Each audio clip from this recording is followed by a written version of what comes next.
प्यारे बच्चों नमस्कार। दीक्षा दीदी का आपको प्यार भरा नमस्कार। आज मैं फिर से एक कहानी लेकर उपस्थित हो गई हूँ और आशा करती हूँ आपको बहुत पसंद आएगी। आप लोगों ने इसे क्लास 2 में पढ़ा होगा, रिमझिम की पुस्तक में, हिंदी की। और इसका नाम बहुत प्यारा है, जैसे ये कहानी वैसे इसका नाम, और इसका नाम है मीठी सारंगी। तो बच्चों बहुत पुरानी बात है, एक गांव था। गांव में एक दिन कोई व्यक्ति आया जो सारंगी बजाता था। उसे सारंगी वाला कहते थे वो लोग, और वो बहुत अच्छी सारंगी बजाता। सारंगी जानते हो ना? तो जब वो सारंगी बजाता था तो बहुत ही मधुर आवाज़ आती थी और वो लोग कहते थे वाह कितनी मीठी सारंगी बजाता है, क्या बात है, कितनी मधुर है, सुन लगता है, मन करता है कि सुनते ही रहो सुनते ही रहो। तो जब तक वो बहुत सुंदर सारंगी बजा रहा था तो क्या हुआ कि लोगों ने उससे कहा कि भैया आप कुछ समय यहाँ रुक जाइए ताकि कुछ दिन तक हमको आपकी सारंगी सुनने को मिले। तो बच्चों क्या हुआ, उस गांव में एक बच्चा भी रहता था, लड़का। उसका नाम था भोला। जैसा उसका नाम था वैसा ही वो भोला भी था, सीधा साधा सरल चतुर चालाकी कुछ नहीं जानता था।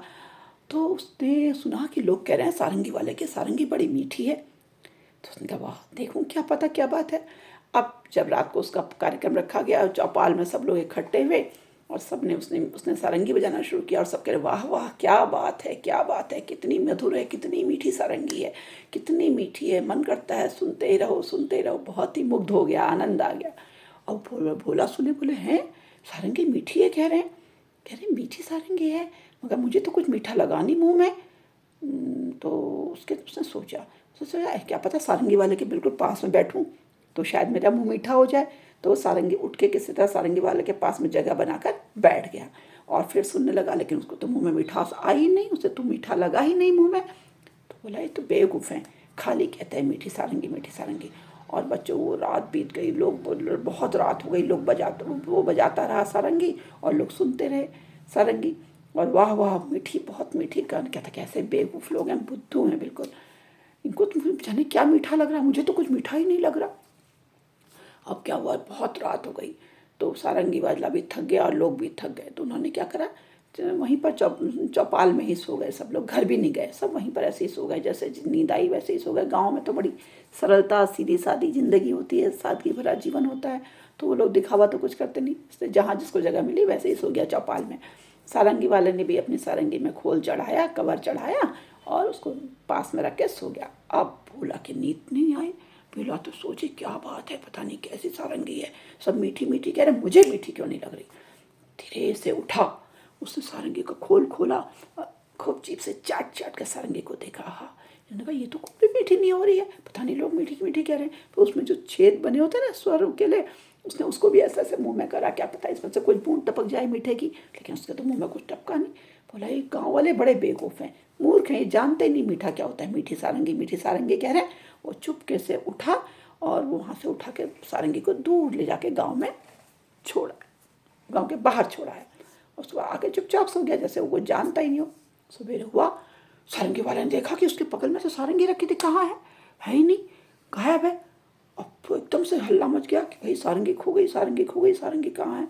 सब कहने लगे हाय कितनी सुंदर सारंगी बजाते थे, कितनी मीठी सारंगी थी, कितना मधुर बजाते थे, मीठा सा था, वो जाने कहाँ चली गई। अब ये तो हमने इतने दिन के लिए रोका था इनको, इनके तो पहले दिन ही सारंगी खो गई। सब आपस में इस तरह की चर्चा करें।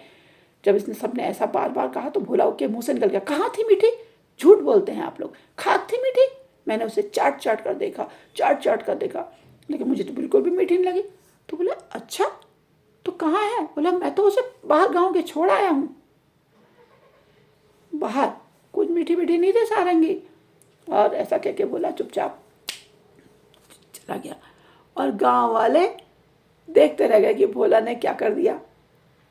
अब उसके बाद वो गए होंगे, जो भी हुआ होगा, लेकिन भोला की इस नासमझी पर उनको बड़ा ही क्रोध भी आया, हंसी भी आई, लेकिन कर क्या सकते थे।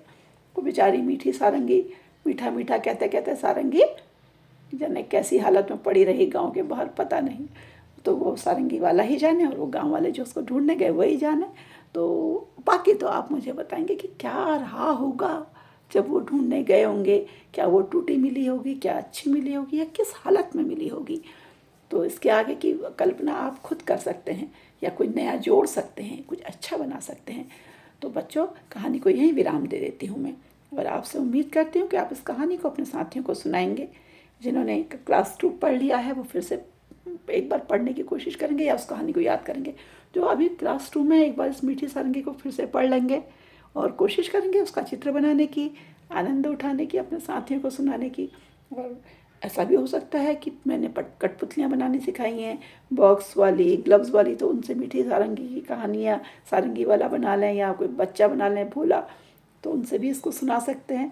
तो जैसा भी आपको उचित लगे वैसा करिए, और वो तो आप ही बताएंगे कैसी लगी कमेंट में, अच्छी या नहीं लगी, या क्या कमी थी।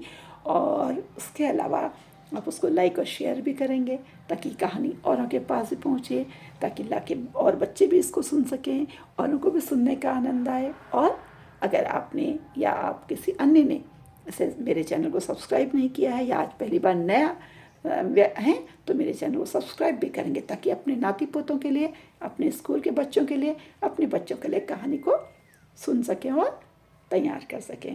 इसी आशा के साथ पुनः एक नई सी कहानी फिर से लेकर आऊँगी, अच्छी कहानी। तब तक के लिए आपसे विदा लेती हूँ। नमस्कार, बाय बाय।